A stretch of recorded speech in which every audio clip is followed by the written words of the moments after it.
Revenge with Karen. Rebecca knew something was off the moment the quarterly safety budget came back slashed by 42%, not in a redlined PDF or spreadsheet, but as a post-it stuck to the bottom of a craft services invoice. In a company where warehouse staff worked 12-hour shifts beside autonomous forklifts that couldn't tell a shin from a shelf bracket, budget cuts weren't numbers. They were broken legs waiting to happen. And yet, first aid kits vanished, and hazard signage was replaced with laminated "Stay Positive" posters. The CEO's new wife, Madison, was busy announcing the installation of emotional wellness corners, featuring essential oils, beanbags, and bowls of dried chickpeas, labeled Mindful Munch. Rebecca wasn't new. She'd been here before 3 rebrands, 2 lawsuits, and 1 unfortunate VR headset recall. Her job, director of ops, to keep the moving parts of the supply chain from flying off and decapitating someone. She didn't do fluff. She didn't do politics. And she sure as hell didn't do chickpea therapy. But when she flagged the safety downgrades in a formal report, her inbox remained as empty as the Band-Aid shelf in the warehouse med kit. No response from legal. No acknowledgement from HR. No Slack ping from Madison. That came later, in public. A week after filing her report, Becca was tagged, twice, in a Slack thread titled Team Culture Issues. Madison, typing like she'd swallowed a podcast on emotional intelligence and coughed up the transcript, wrote, "Some individuals are actively resisting the positivity pivot. This kind of toxicity undermines our community values. Just because you're good at spreadsheets doesn't mean you understand people." Someone reacted to the post with a unicorn emoji. Madison loved that. Rebecca didn't engage. Never did. There was a dignity in silence, especially when everyone else was busy turning workplace gaslighting into performance art. Madison, now head of culture, whatever that meant, had never worked in logistics. Her background included 2 Instagram lifestyle accounts, a short-lived subscription box for genderless bath products, and this one still made Rebecca snort, 3 months co-hosting a relationship advice podcast called We Don't Fight, We Process. Still, Rebecca tried. She sat through the mandatory gratitude circle, where grown adults were forced to compliment each other like it was corporate summer camp. She submitted a revised budget to protect the night shift's hazard pay.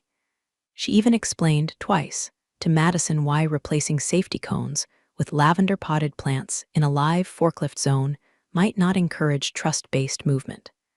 Nothing helped. The more Rebecca spoke up, more Madison smiled that tight little PR smile, the one that said, "You're the problem, and I'm about to fix you in Canva." And sure enough, within a month, her calendar invites started disappearing. Her budget approval access glitched. Her weekly sync with the CFO got lost 3 times in a row. And when she asked IT why her login kept auto-forwarding her emails to someone named Culture Ops Madison Review, she got a shrug and a ticket number. Now, if you're listening and thinking, "God, I've been Rebecca," well, consider subscribing. Most of you don't, but it genuinely helps our team keep sharing these stories. And if you've ever had to smile through a PowerPoint while someone dismantled your job with pastel fonts, give it a like too. Anyway, Rebecca wasn't naive. She knew what was coming. She'd seen the warning signs before, the slow administrative erasure, the gaslight by 1,000 cuts routine, grinning HR toad who started showing up at meetings she wasn't invited to. But what they didn't know, what Madison didn't understand in her glitter-filled little head, was that Rebecca had one rule. She didn't raise her voice. She raised records, and she'd been keeping plenty.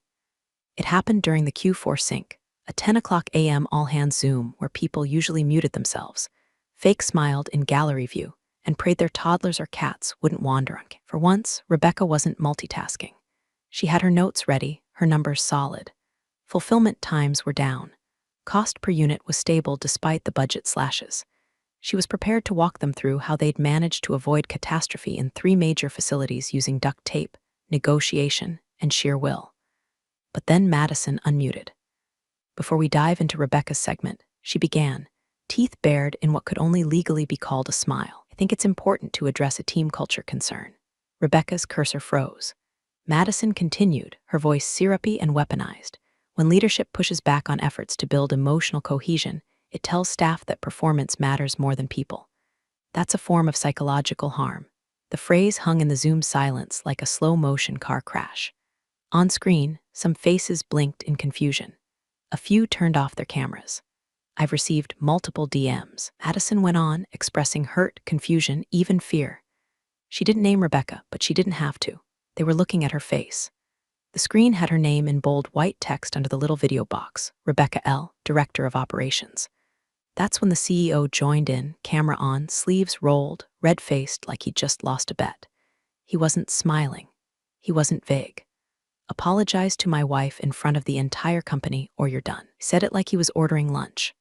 Like this was just another item on the agenda. Quarterlies, morale, public humiliation. No one spoke, not one click, not even the guy from BizDev who always forgot to mute and breathed like Darth Vader through a vape pen. Rebecca blinked, tilted her head like she was trying to make sense of a bad audio connection. She felt heat creep up her neck, not from shame, but from the sheer, absurd gall of it. Of being told, in front of 200 people, that her decades of service were secondary to some PR Barbie's bruised ego. So she smiled, softly, calmly. She unmuted. Madison, she said, her voice even, her eyes dead still on the webcam, I'm sorry that you felt threatened by someone doing their job. A few mouths twitched. A mic accidentally unmuted and quickly went back off. Madison froze. The CEO blinked, clearly unsure if that counted. Rebecca clicked leave meeting. The silence that followed felt nuclear. She didn't cry. She didn't scream. She didn't even call anyone. She walked to the kitchen, poured herself a glass of iced coffee, and sat on her porch like it was just another Tuesday. Because in her world it was.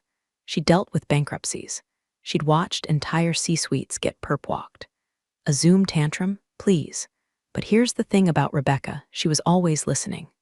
Always documenting. 'Cause what the CEO and his culture queen didn't know was that Rebecca had triggered her compliance log recorder the moment Madison said the words psychological harm. She had every second of that call. And she wasn't going to send it to HR. She wasn't even going to send it to the CEO. She was going to send it to someone with actual teeth. Rebecca didn't sleep that night. Not because she was upset, because she was busy. Kitchen table became a war room. Legal pad notes, printed Slack transcripts, and a thumb drive labeled Q4 Zoom unedited. She didn't pace or cry or down whine like a wronged character on cable TV. She simply did what she always did when the machinery jammed. She fixed it. Quietly. Systematically. She pulled up her employment contract, version 6.2, post-acquisition merger. Page 14, Section D. Any public disciplinary action levied against the employee must first be preceded by a formal internal inquiry involving neutral HR representation and legal counsel. Failure to do so activates a mandatory arbitration clause overseen by the board's independent review committee. She took a screenshot, time-stamped it. Then she opened her email to her employment attorney. Subject line, retaliation event documentation, immediate review needed.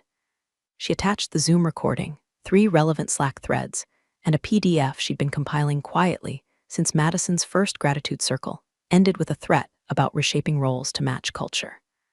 One of the attachments was a screen recording of a Slack conversation between Madison and a junior HR associate.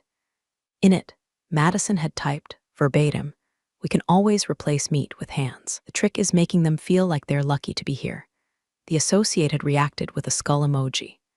Madison followed up with, "Warehouse staff don't get culture, they get injuries." That thread was time-stamped, saved, and cross-referenced to an injury report from the Akron facility, a report Rebecca had escalated twice without response. She included that too. Then she hit send. 20 minutes later, her lawyer, Janine Coleman, employment bulldog and former state ethics prosecutor, replied, "Got it. Clause clearly violated. Retaliation claim solid. I'll file tonight. Pull your access logs and calendar metadata now before they wipe anything. You'll hear from me in the morning. Do not respond to any further comms from them without me CC'd."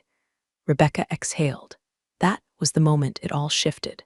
She wasn't defending her job anymore. She was activating a clause most execs forgot even existed. By 1:30 a.m., the retaliation claim was filed. By 2:00 a.m., Janine had forwarded it to the board's independent legal counsel, along with the specific clause triggered by the Zoom event. By 2:15 a.m., IT logs confirmed Rebecca's Slack was deactivated. That move, ironically, strengthened her case, proved they had acted punitively before the board could conduct its mandatory review. And by dawn, Rebecca had printed a single page, slid it into a clear sleeve, and laid it gently on her desk next to her company badge. The page contained only this: trigger event documented. Clause D14 activated. Retaliation claim filed. Evidence chain preserved. She made no announcement. She didn't update LinkedIn. She didn't tweet, because this wasn't a cry for help. It was a legal tripwire. And the moment they'd demanded a public apology on a recorded call without cause, they'd stepped on it. Now all she had to do was wait. The HR email landed at 7:42 a.m. Sharp, cold, corporate. Due to recent developments and internal concerns regarding team cohesion, your employment status is currently under review. During this time, access to company systems has been temporarily suspended. No greeting, no signature, just a frozen sentence posing as policy. Rebecca stared at it without blinking, not because she was shocked, but because she was calculating how long it had taken them to pull the trigger after the Zoom incident. Less than 24 hours, sloppy, legally reckless, and exactly what she'd hoped for. Her Slack, dead. Outlook, auto-forwarding to a catch-all leadership culture mailbox. Google Calendar, blank, not even birthdays. They didn't just try to erase her, they tried to vanish her. Meanwhile, Madison, who Rebecca assumed had never read an HR policy deeper than a Canva poster about inclusion, posted a selfie from the executive lounge. She wore oversized sunglasses indoors and held a turmeric latte like it was an Oscar. The caption read, "Hard choices, but culture matters." Nail sparkles the company's core Slack channel, usually used for IT updates and free pizza announcements, erupted in subtle panic. The absence of Rebecca, the silence from her team, the gaping hole where operations used to live, it was all happening in real time. But no one knew where to aim their fear. And Rebecca, she didn't flinch. She opened a clean email draft from her personal account, addressed it to HR, legal, and the CEO. Please note, I will not be submitting any resignation until the independent board-mandated legal review has concluded. Any assumptions otherwise should be documented for legal purposes. All internal documentation and evidence have been preserved. Thank you. Short. Surgical. Then she added one more line. If you require clarification on Clause D14 of my employment contract, please consult your own counsel before proceeding further. She hit send. Across the country, legal would be reading that with a mouthful of burnt office coffee, realizing someone in HR had made a colossal mistake. Back in the building, the whispers started. Rebecca's team lead, Carlos, texted her a screenshot. It was from a company group chat. The newest intern had asked, "Wait, is Rebecca gone? Who's doing fulfillment planning?" The answer came from Madison's assistant. "We're rethinking the need for rigid planning. Culture over control." Carlos just added a single reaction, a clown emoji. Rebecca didn't reply, because the truth was she was gone, physically, virtually, digitally scrubbed from every login and calendar invite. They turned off the wrong switch, thinking it would kill her influence. But what they'd actually done was light a fuse, and the first boom was still on its way. The crisis didn't erupt all at once. It oozed in like a slow, boiling leak behind a corporate drywall smile. First came the legal review. The board's compliance team, 4 overpaid attorneys in stitched suits who normally just rubber-stamped executive vacations, got a file dropped in their laps by Rebecca's lawyer. Not a letter, not a threat, just a link. It opened to a video file titled Q4 All Hands 2025 Final MP4. They watched, they blinked, then they watched again. At 14:36, the CEO's voice came through, clear and unmistakable. "Apologize to my wife in front of the entire company or you're done." On camera, in front of 200 employees. Section 9.3 of their own handbook, Workplace Conduct and Retaliation Prevention, might as well have started flashing red in the room like a fire alarm. Not only had he issued a direct threat, but it was public, tied to his spouse, and done without prior documentation or legal process. It wasn't just bad optics. It was a talking liability with sound and timestamps. Then came the leak. It wasn't from Rebecca. She didn't need to move a muscle. It came from somewhere in HR, a junior staffer who'd had enough of Madison's vision boards and pastel fascism. They uploaded a screenshot to Reddit. The thread title, "CEO's wife calls warehouse crew replaceable meat and gets apologized to on Zoom." The post included a Slack log where Madison, referring to the warehouse staff, had typed, "These people are just meat with hands. We need new blood that actually cares about vision." Someone commented, I'd like to see her try unloading a shipment of lithium batteries in July without passing out. The thread went viral. Warehouse Reddit found it. Then TikTok did. And within 36 hours, #meet with hands was trending. People posted photos of themselves wearing warehouse gloves, holding signs that read replaceable this flexed biceps. A parody account appeared within hours. At Vision, Queen Madison bio. Meat is messy. Culture is clean. Madison's Instagram quietly went private. Her assistant stopped responding to calendar invites. And the CEO, his office, issued a 2-line statement to a business news outlet. We do not comment on internal personnel matters. Our company remains committed to a positive work culture. Translation: panic at the executive level. Internally, systems lagged, deliverables slipped. One director resigned to spend more time with their family. A fulfillment delay at the Nashville warehouse got picked up by a client who asked, in writing, if the rumors about staffing culture were true. Meanwhile, Rebecca said nothing. No tweets, no comments, no quotes. She sat in her house, tending to her garden, sipping her tea and waiting. Because what they didn't realize yet, but were about to learn the hard way, was that her silence wasn't retreat. It was pressure. And pressure, when sustained, always finds the weakest beam. It was the director of risk and compliance, an older man with a limp and a long memory, who finally said it out loud. Has anyone read her contract? The boardroom went still. This was 3 days after the leak, 2 days after Madison's private Instagram story. Just a girl fighting for culture sparkles was screen captured and posted by a former intern. And roughly 8 hours after the company's largest client put a hold on Q1 renewal negotiations, pending internal resolution. The GC, pale and sweating under the collar of his bespoke suit, tapped nervously through the HRIS system, pulling up Rebecca's file. He didn't find what he expected. Instead of a standard issue executive clause, he found version D, Addendum 3, issued post-acquisition. It was buried like a landmine beneath a forest of harmless boilerplate. But there it was. Section 17C, Public Disciplinary Action Protocol, in the event of any public reprimand, censure, or disciplinary action enacted against the employee without prior internal inquiry and legal representation. Matter shall be automatically escalated to the Independent Board Review Committee. Should the employee's reputation, professional standing, or career trajectory be adversely impacted by such actions, indemnification shall be executed in accordance with Clause 22, including but not limited to full severance, legal fees, public retraction, and advisory retainer eligibility. Someone muttered, "You've got to be kidding me." They weren't. It was airtight, ironclad, crafted with surgical precision by someone who'd clearly anticipated exactly this kind of power move years ago, and then had it signed by an overeager COO during merger season when they were too busy padding investor decks to notice. The board chair glanced around the room, eyes narrowing. So, we're liable. The legal team didn't answer. They didn't need to. By that afternoon, Outlook invites hit inboxes across the C-suite. Emergency board session attendance mandatory. Agenda: Zoom incident and retaliation exposure. The company's Slack channels went dead silent. At 5:06 p.m., the CEO was pulled from a culture leadership live stream to attend. When he saw the agenda, he reportedly laughed. That little clause will squash it. He didn't realize it wasn't up to him anymore, because the clause was triggered. It didn't require his approval. The board convened in a private video call. They reviewed the footage, the chat logs, the Reddit thread. They read the clause twice, then 3 times. No wiggle room, no deniability. Rebecca hadn't just documented the abuse, she had contractual teeth, and they'd bitten down. From her quiet home office, Rebecca received a blind copied email from her attorney. One line they're reviewing. Stay silent. You've already won more than that. She closed the email, sipped her tea. Out on the porch, the wind moved her wind chimes, soft, deliberate, metallic.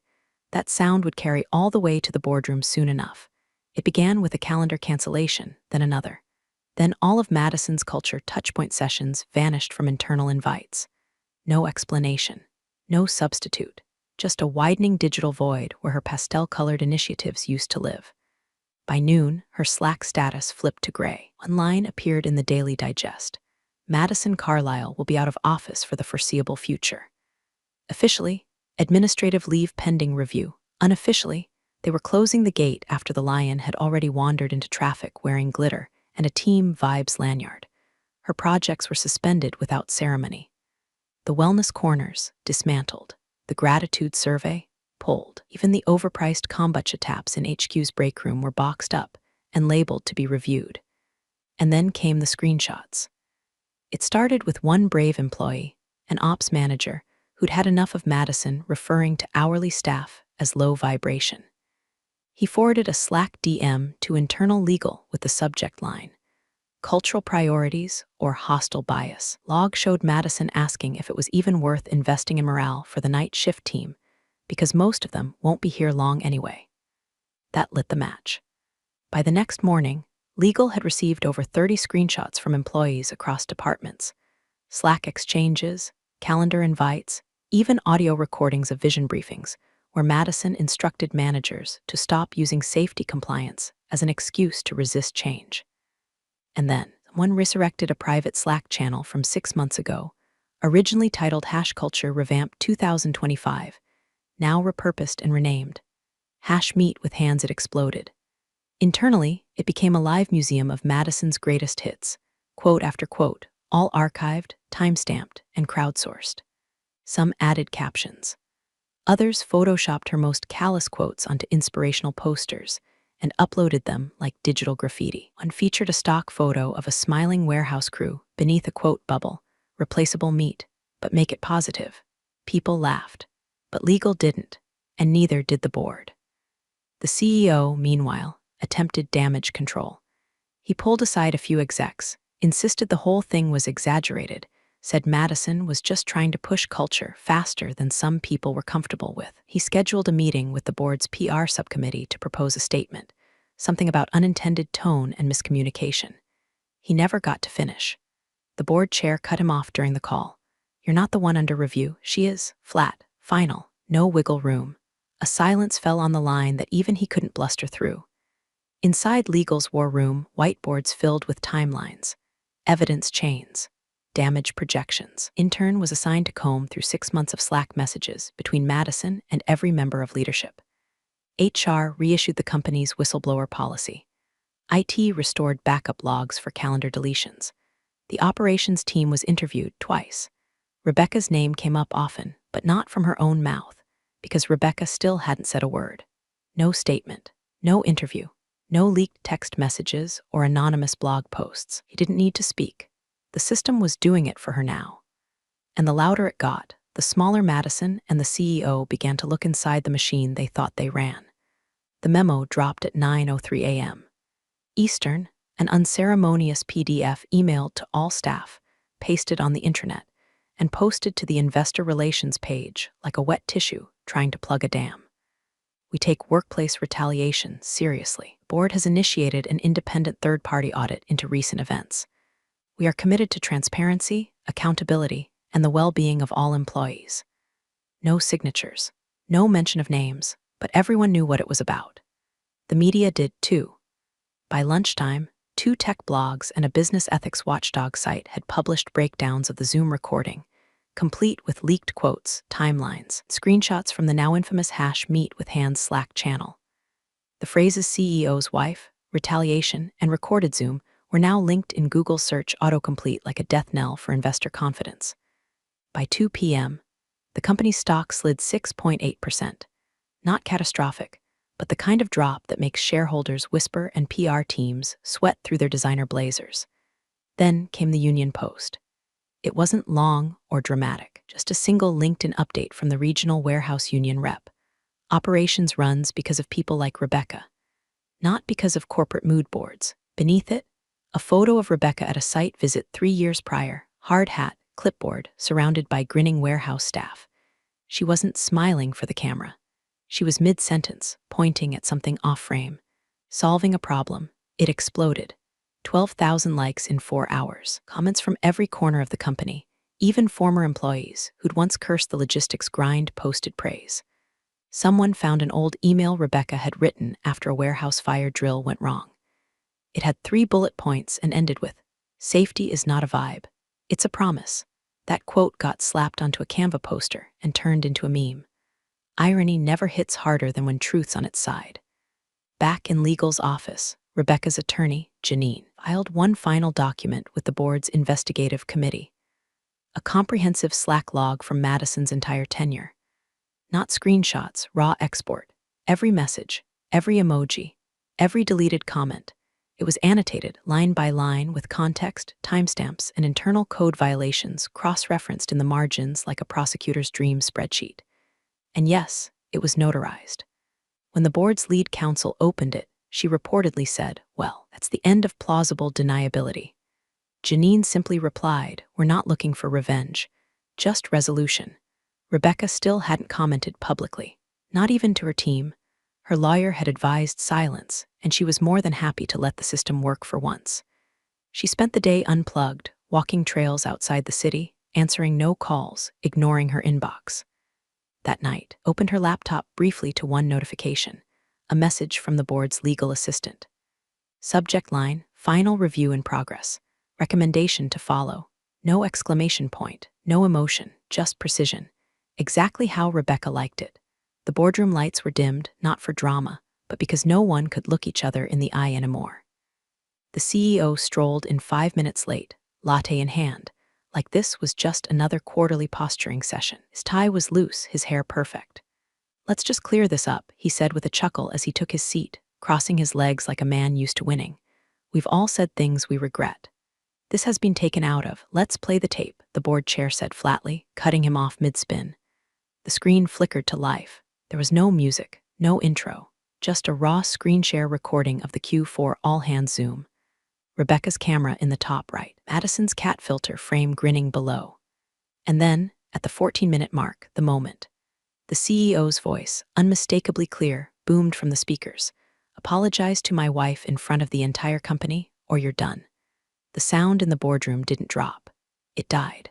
Before anyone could fake a cough or reach for plausible deniability, a second window popped open on the projector, Slack logs scrolling in real time next to the video. Madison's messages layered like oil over water, replaceable meat. They're just meat with hands. Ops people have trauma brain, they cling to safety like it's sacred. Each quote time-stamped, each line matched to footage. Then the final overlay, Rebecca's employment contract, highlighted clause, bolded terms, all legal triggers lit up in red. The general counsel turned in his chair. No fanfare, no preamble. Her clause was triggered. You retaliated. Damages clause is active. If we don't settle, we pay indemnification, issue a public apology, and face class exposure. He paused. Resignation or removal, those are your options. The CEO opened his mouth, shut it again. His hand twitched toward his coffee but froze halfway. He wasn't smug anymore. He was shrinking. The room had no space for bluster left. The chair leaned forward. "This company does not exist to clean up your personal messes." Motion was introduced. A vote held, unanimous. Effective immediately, the CEO was to resign. Madison's position, along with her entire culture ops initiative, was dissolved retroactively. HR was instructed to notify the SEC of the governance failure. The company's lawyer drafted language for a quiet but final statement. No applause, no yelling, just a cold, administrative exorcism. 2 days later, on a quiet Thursday morning, Rebecca sat on her porch with a chipped mug of black coffee and a blanket around her shoulders. A blue jay landed on her fence post as she opened her tablet. The headline loaded slow, then all at once. CEO resigns amid workplace retaliation scandal. Culture lead fired following audit. She didn't smile big, just a soft, fleeting twitch of the mouth. Her phone buzzed. A new email. Subject line, "Consulting offer interested in advising our board." She didn't open it right away. Instead, she watched the wind shake the leaves off the tree her old VP once joked would outlast them all. He wasn't wrong. Because Rebecca didn't rant. She didn't rally. She didn't escalate. She documented and pressed record. Appreciate you sticking around, you wise old rebels. Smash that subscribe button, or this fossil might just cause another epic fiasco.